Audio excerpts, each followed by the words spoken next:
The tragedy of enter chorus. Now old desire doth in his deathbed lie, and young affection gapes to be his heir. That fair for which love groaned for and would die, with tender Juliet matched is now not fair. Now Romeo is beloved and loves again, alike bewitched by the charms of looks. But to his foe supposed he must complain, and she still loves sweet bait from fearful hooks. Being held a foe, he may not have access to breathe such vows as lovers use to swear, and she as much in love, her means much less to meet her new beloved anywhere. But passion lends them power, time means to meet, tempering extremities with extreme sweet.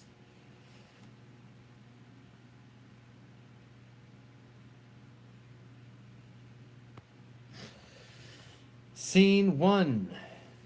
Enter Romeo alone.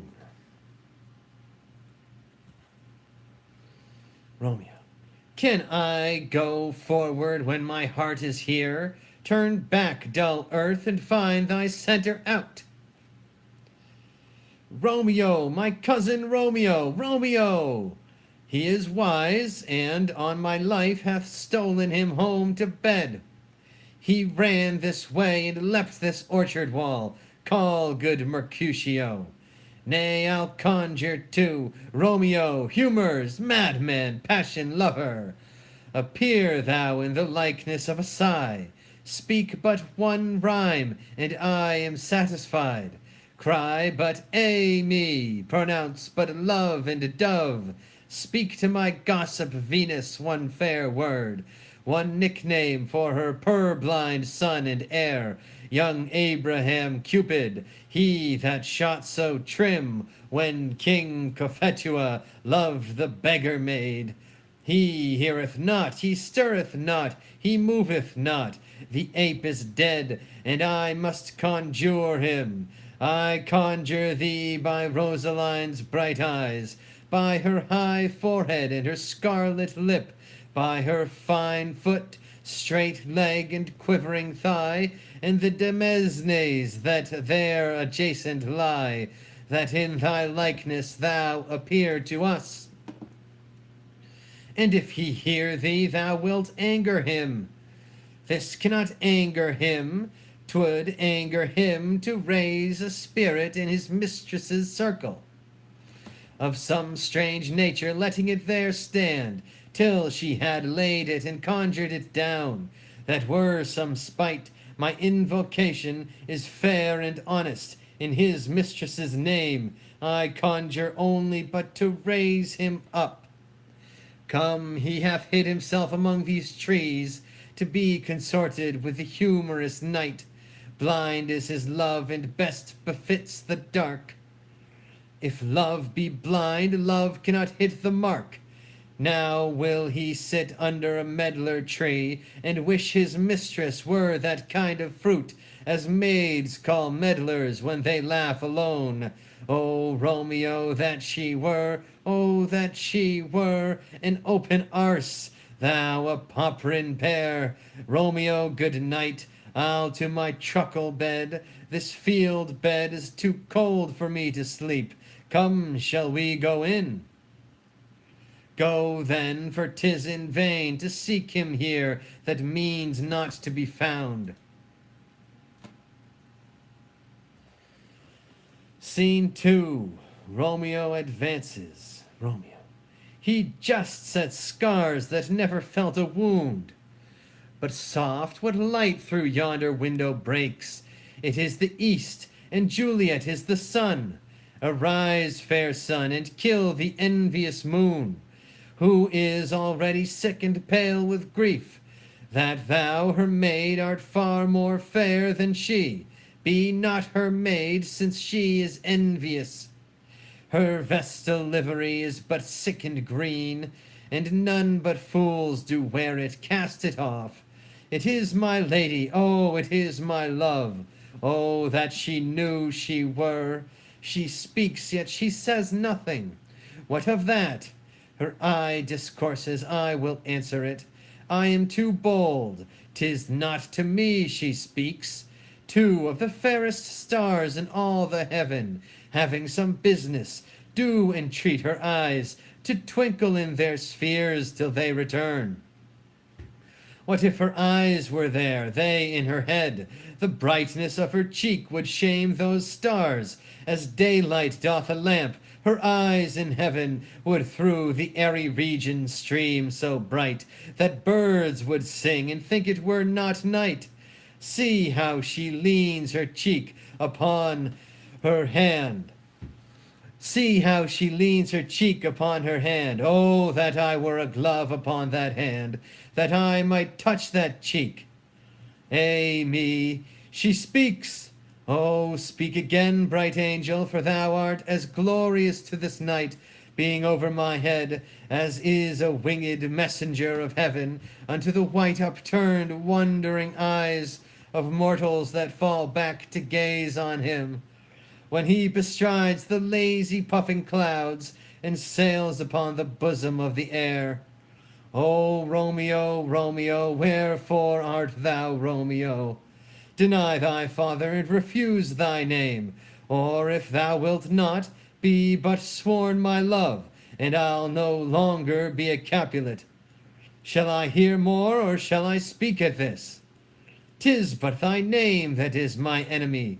Thou art thyself, though not a Montague. What's a Montague?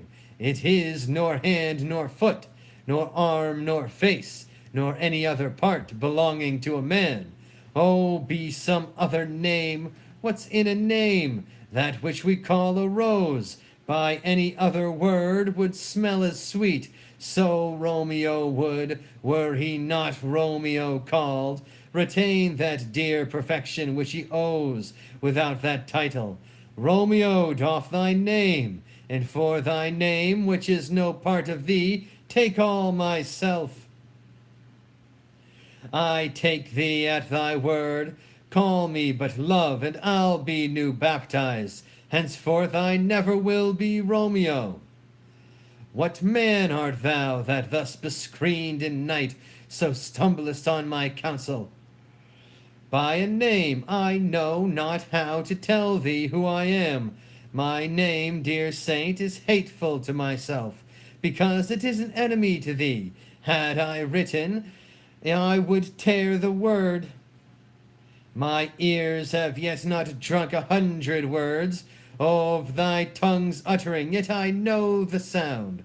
Art thou not Romeo and a Montague? Neither, fair maid, if either thee dislike. How camest thou hither, tell me, and wherefore?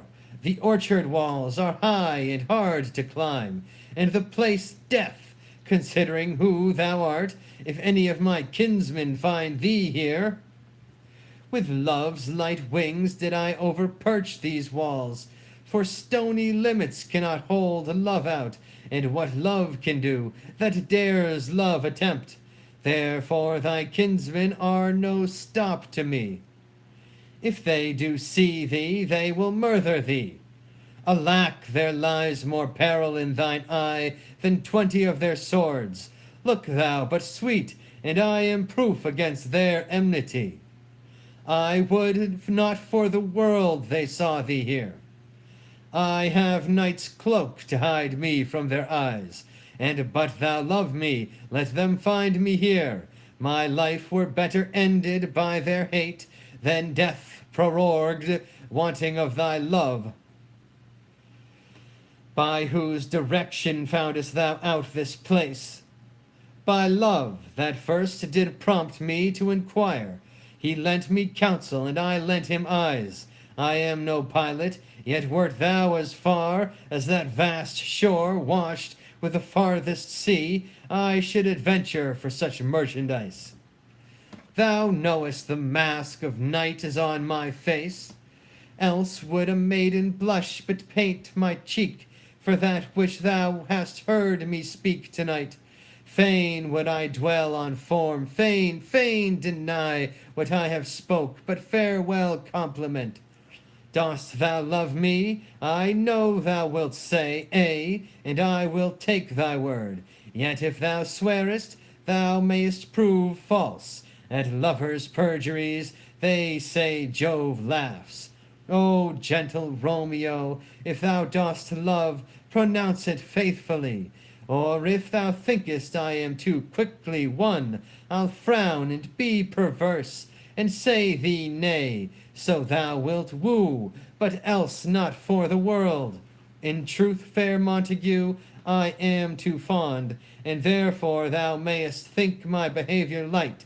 But trust me, gentlemen, I'll prove more true than those that have more coying to be strange. I should have been more strange, I must confess, but that thou overheardest ere I was ware my true love passion. Therefore pardon me, and not impute this yielding to light love, which the dark night hath so discovered. Lady, by yonder blessed moon I vow, that tips with silver all these fruit tree tops.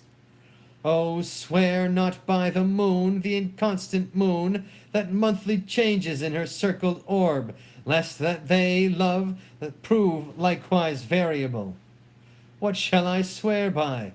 Do not swear at all, or if thou wilt, swear by thy gracious self, which is the God of my idolatry, and I'll believe thee. If my heart's dear love, well, do not swear, although I joy in thee. I have no joy of this contract tonight. It is too rash, too unadvised, too sudden, too like the lightning, which doth cease to be ere one can say it lightens. Sweet good night.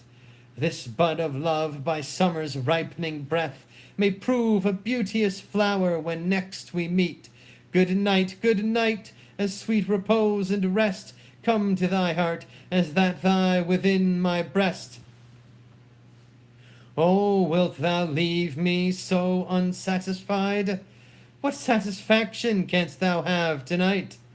The exchange of thy love's faithful vow for mine.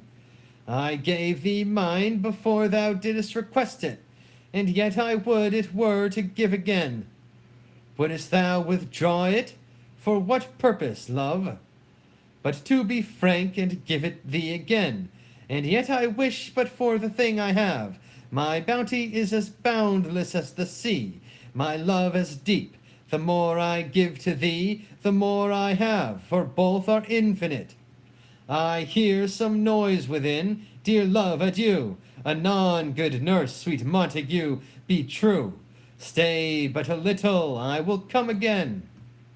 Oh, blessed, blessed night! I am afeard, being in night, all this is but a dream, too flattering, sweet, to be substantial. 3 words, dear Romeo, and good night indeed. If that thy bent of love be honourable, thy purpose marriage, send me word tomorrow, by one that I'll procure to come to thee, where and what time thou wilt perform the rite, and all my fortunes at thy foot I'll lay, and follow thee, my lord, throughout the world. Madame, I come anon, but if thou meanest not well, I do beseech thee.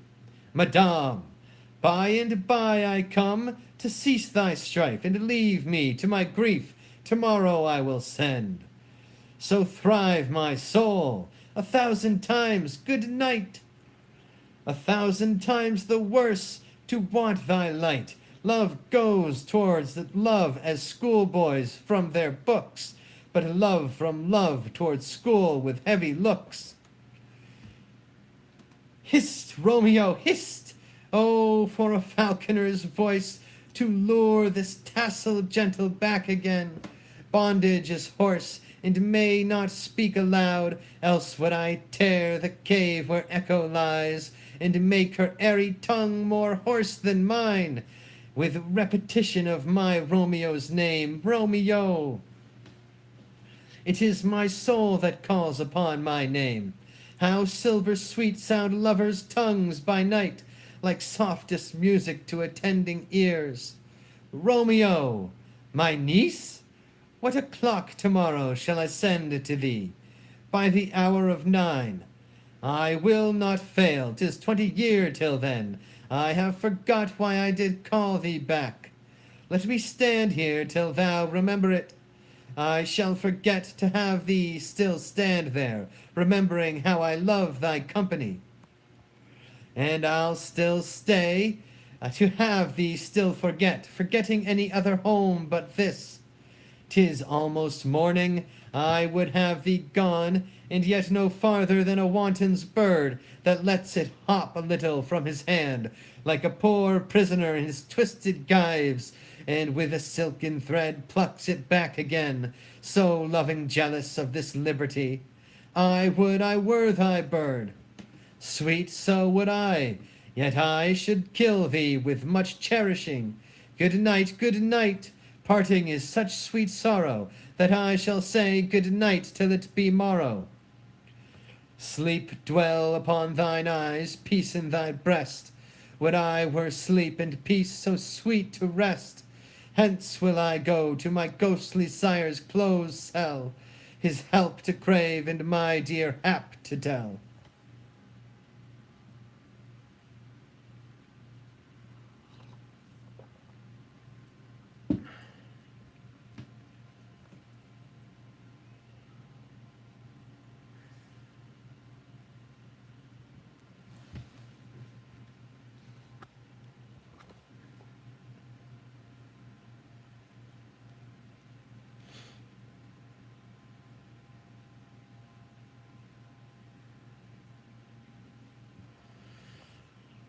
Scene 3. Enter Friar Lawrence alone with a basket. Friar Lawrence. The gray-eyed morn smiles on the frowning night, checkering the eastern clouds with streaks of light, and fleckled darkness like a drunkard reels from forth day's path and Titan's fiery wheels. Now ere the sun advance his burning eye, the day to cheer and night's dank dew to dry, I must upfill this osier cage of ours with baleful weeds and precious juiced flowers. The earth that's nature's mother is her tomb. What is her burying grave that is her womb? And from her womb children of diverse kind we sucking on her natural bosom find. Many for many virtues excellent, none but for some and yet all different. Oh, mickle is the power, grace that lies in plants, herbs, stones, and their true qualities. For naught so vile that on the earth doth live, but to the earth some special good doth give. Nor aught so good but strained from that fair use revolts from true birth, humbling on abuse. Virtue itself turns vice, being misapplied, and vice sometime by action dignified. Within the infant rind of this weak flower, poison hath residence and medicine power.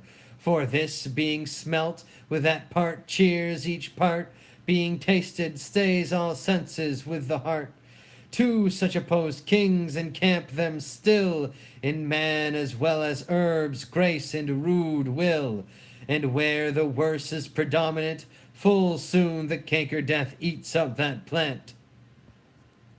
Good morrow, father. Benedicite! What early tongue so sweet saluteth me?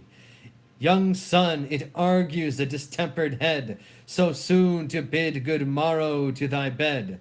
Care keeps his watch in every old man's eye, and where care lodges, sleep will never lie. But where unbruised youth with unstuffed brain doth couch his limbs, there golden sleep doth reign. Therefore thy earliness doth me assure thou art uproused with some distemperature. Or if not so, then here I hit it right. Our Romeo hath not been in bed tonight. That last is true, the sweeter rest was mine. God pardon sin, wast thou with Rosaline? With Rosaline, my ghostly father, no. I have forgot that name, and that name's woe.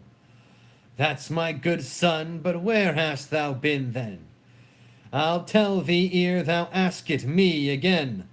I have been feasting with mine enemy, where on a sudden one hath wounded me.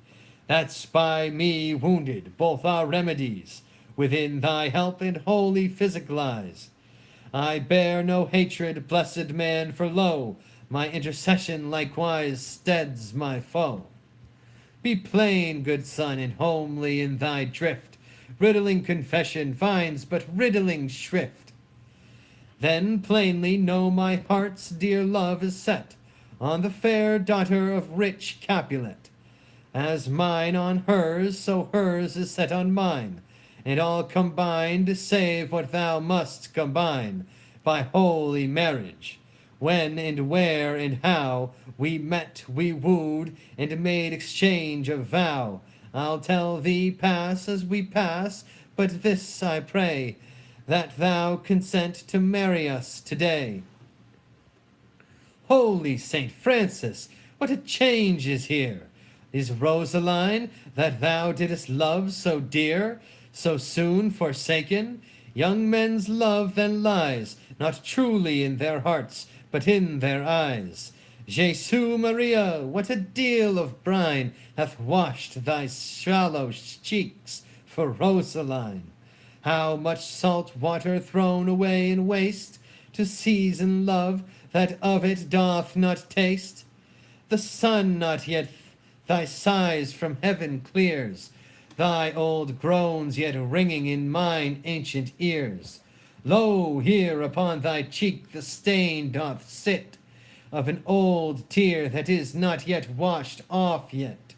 If ever thou wast thyself and these woes thine, thou and these woes were all for Rosaline. And art thou changed? Pronounce this sentence then. Women may fall when there's no strength in men. Thou chidest me oft for loving Rosaline, for doting, not for loving, pupil mine, and baddest me bury love, not in a grave, to lay one in, another out to have. I pray thee chide me not, her I love now, doth grace for grace and love for love allow. The other did not so. Oh, she knew well thy love did read by rote that could not spell. But come, young waverer, come, go with me. In one respect I'll thy assistant be, for this alliance may so happy prove to turn your household's rancor to pure love. Oh, let us hence, I stand on sudden haste. Wisely and slow they stumble that run fast.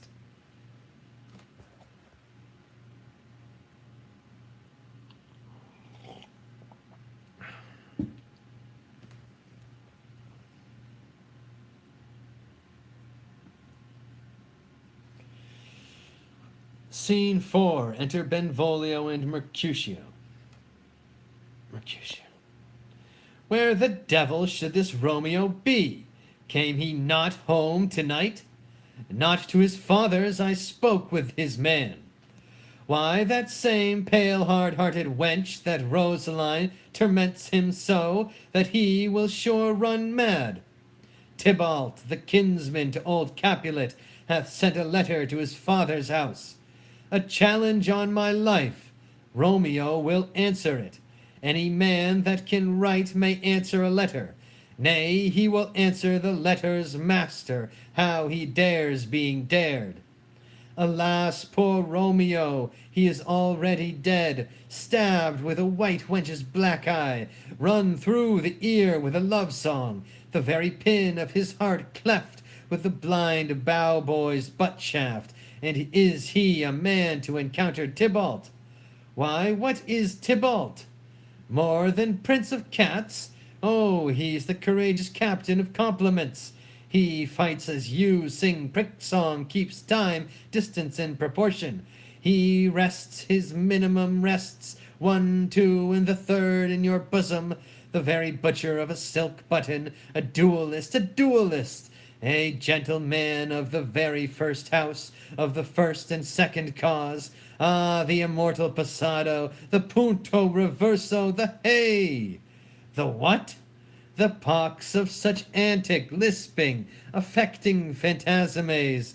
These new tuners of accent, by Jesu, a very good blade, a very tall man, a very good whore. Why is not this lamentable thing, grandsire, that we should be thus afflicted with these strange flies, these fashion mongers, these pardon me's, who stand so much on the new form that they cannot sit at ease on the old bench?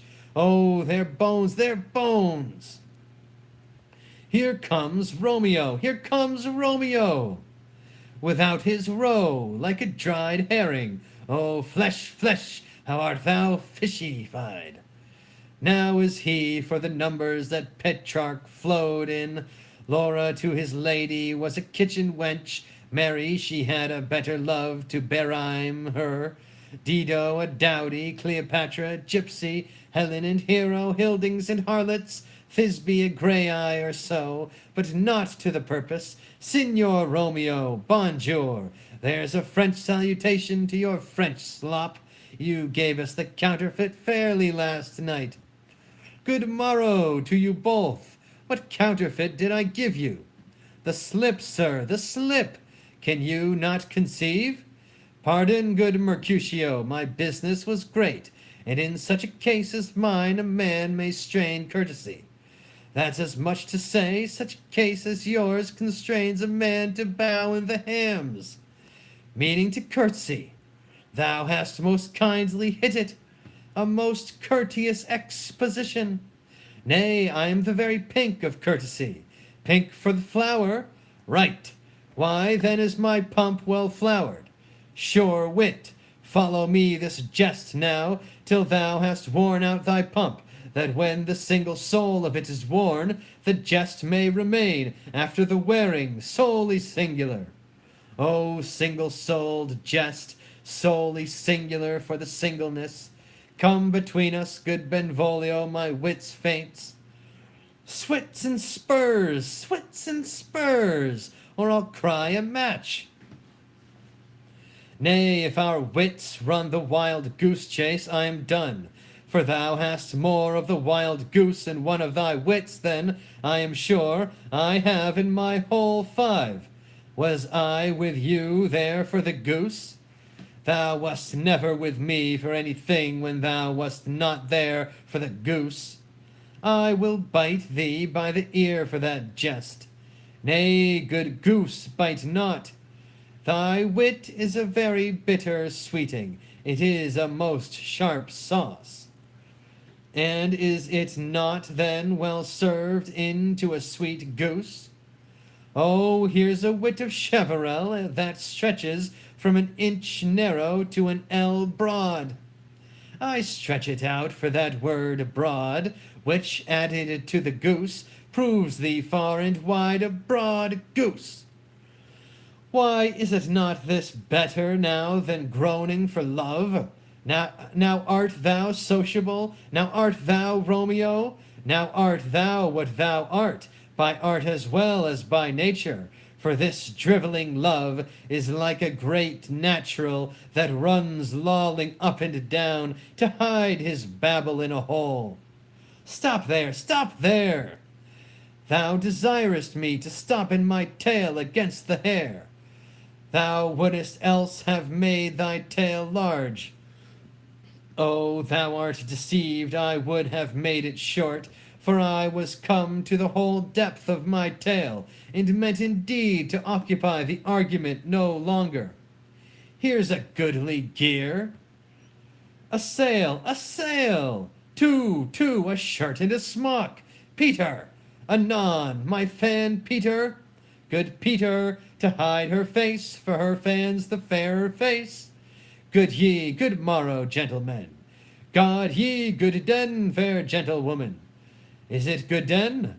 'Tis no less, I tell ye, for the bowdy head of the dial is now upon the prick of noon. Out upon you, what a man are you! One gentlewoman that God hath made himself to mar. By my troth, It is well said, for himself to mar. Quafe, gentlemen, can any of you tell me where I may find the young Romeo? I can tell you, but young Romeo will be older when you have found him than he was when you sought him. I am the youngest of that name, for fault of a worse. You say well. Yea, is the worst well? Very well took I faith, wisely, wisely. If you be he, sir, I desire some confidence with you. She will indite him to some supper. About, so ho! What hast thou found? No hare, sir, unless a hare, sir, in a Lenten pie, that is something stale, and whore ere it be spent. An old hare whore is very good meat in Lent. But a hare is a whore is too much for a score, when it whores ere it be spent. Romeo, will you come to your father's? Will to dinner thither? I will follow you. Farewell, ancient lady, farewell, lady, lady, lady. I pray you, sir, what saucy merchant was this, that was so full of his ropery?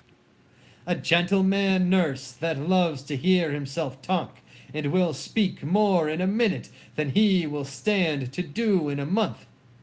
And to speak anything against me, I'll take him down, and it were lustier than he is, and 20 such jacks, and if I cannot, I'll find those that shall. Scurvy knave, I am none of his flirt gills, I am none of his skeins mates. And thou must stand by too, and suffer every knave to use me at his pleasure. I saw no man use you at his pleasure. If I had, my weapon should quickly have been out. I warrant you, I dare draw as soon as another man, if I see occasion in a good quarrel, and the law on my side. Now, afore God, I am so vexed that every part about me quivers. Scurvy knave! Pray you, sir, a word. And as I told you, my young lady bid me inquire you out. What she bid me say, I will keep to myself. But first let me tell ye, if ye should lead her in a fool's paradise, as they say, it were a very gross kind of behavior, as they say.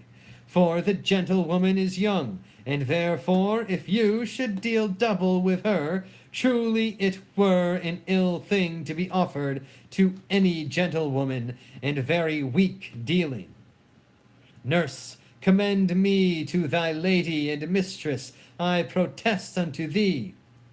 Good heart, and I have faith, I will tell her as much. Lord, Lord, she will be a joyful woman.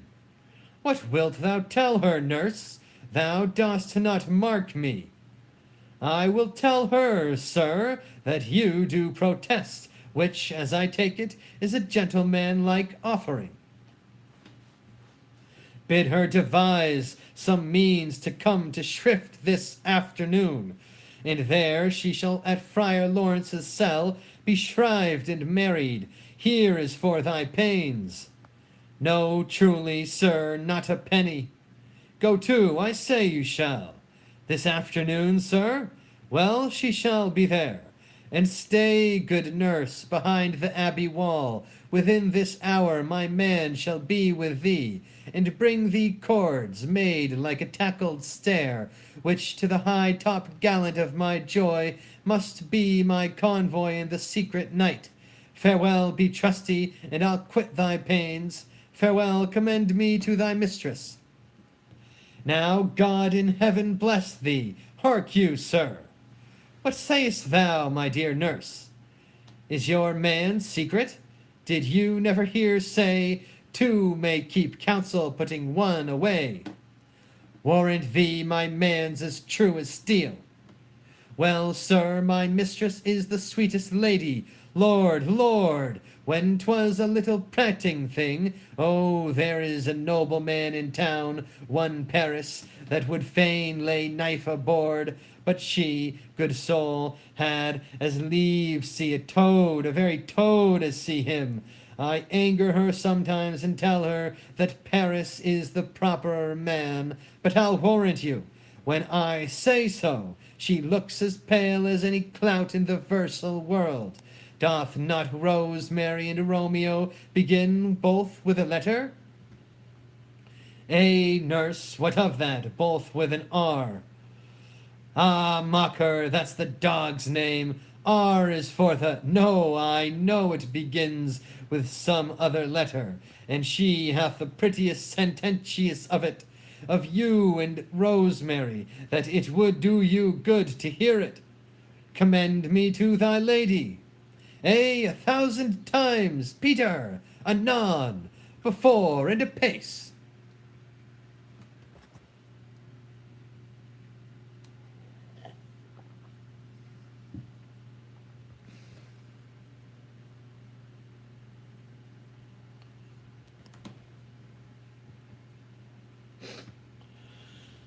Scene 5. Enter Juliet. The clock struck 9 when I did send the nurse. In half an hour she promised to return. Perchance she cannot meet him. That's not so. Oh, she is lame. Love's heralds should be thoughts, which 10 times faster glides than the sun's beams, driving back shadows over lowering hills. Therefore do nimble pinioned doves draw on love, and therefore hath the wind swift Cupid wings. Now is the sun upon the highmost hill of this day's journey, and from 9 till 12 is 3 long hours, yet she is not come. Had she affections and warm youthful blood, she would be as swift in motion as a ball. My words would bandy her to my sweet love, and his to me.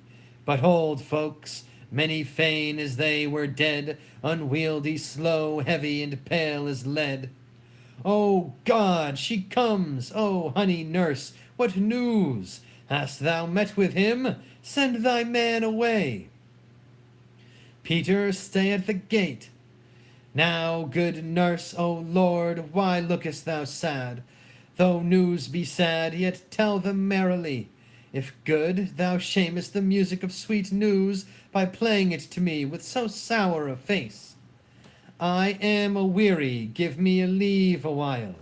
Fie, how my bones ache, what a jaunts I have!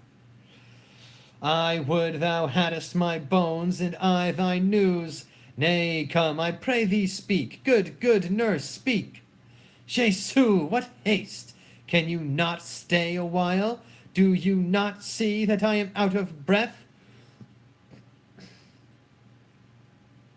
How art thou out of breath, when thou hast breath to say to me that thou art out of breath?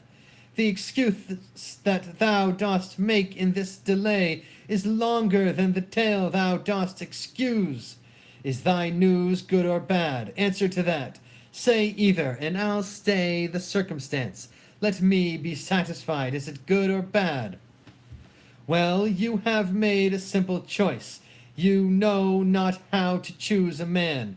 Romeo, no, not he. Though his face be better than any man's, yet his leg excels all men's. And for a hand and a foot and a body, though they be not to be talked on, yet they are past compare. He is not the flower of courtesy, but I'll warrant him as gentle as a lamb. Go thy ways, wench, serve God. What, have you dined at home? No, but all this did I know before. What says he of our marriage? What of that? Lord, how my head aches! What a head have I! It beats as it would fall in 20 pieces. My back at the other side. Ah, my back, my back! Beshrew your heart for sending me about to catch my death with jouncing up and down. I' faith, I am sorry that thou art not well. Sweet nurse, tell me, what says my love? Your love says, like an honest gentleman, and a courteous, and a kind, and a handsome, and I warrant a virtuous, where is your mother? Where is my mother? Why, she is within. Where should she be? How oddly thou repliest! Your love says, like an honest gentleman, where is your mother? O God's lady dear, are you so hot? Mary, come up, I trow. Is this the poultice for my aching bones? Henceforward do your messages yourself. Here's such a coil. Come, what says Romeo? Have you got leave to go to shrift today? I have. Then hie you hence to Friar Lawrence's cell. There stays a husband to make you a wife. Now comes the wanton blood up in your cheeks. They'll be in scarlet straight at any news. Hie you to church. I must another way to fetch a ladder, by the which your love must climb a bird's nest soon when it is dark. I am the drudge, and in toil your delight. But you shall bear the burthen soon at night. Go, I'll to dinner, hie you to the cell. Hie to high fortune, honest nurse, farewell.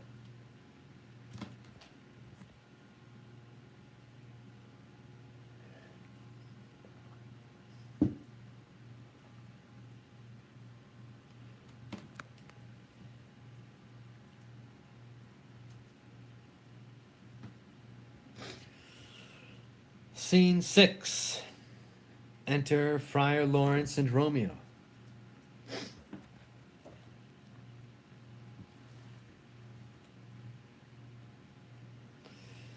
Friar Lawrence. So smile the heavens upon this holy act, that after hours with sorrow chide us not. Amen, amen, but come what sorrow can, it cannot countervail the exchange of joy that one short minute gives me in her sight. Do thou but close our hands with holy words, then love-devouring death do what he dare. It is enough I may but call her mine. These violent delights have violent ends, and in their triumph die, like fire and powder, which as they kiss consume. The sweetest honey is loathsome in his own deliciousness, and in the taste confounds the appetite. Therefore love moderately, long love doth so, too swift arrives as tardy as too slow. Here comes the lady, oh, so light a foot, will never wear out the everlasting flint. A lover may bestride the gossamers that idles in the wanton summer air, and yet not fall, so light is vanity. Good even to my ghostly confessor.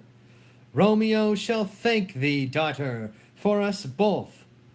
As much to him, else is his thanks too much.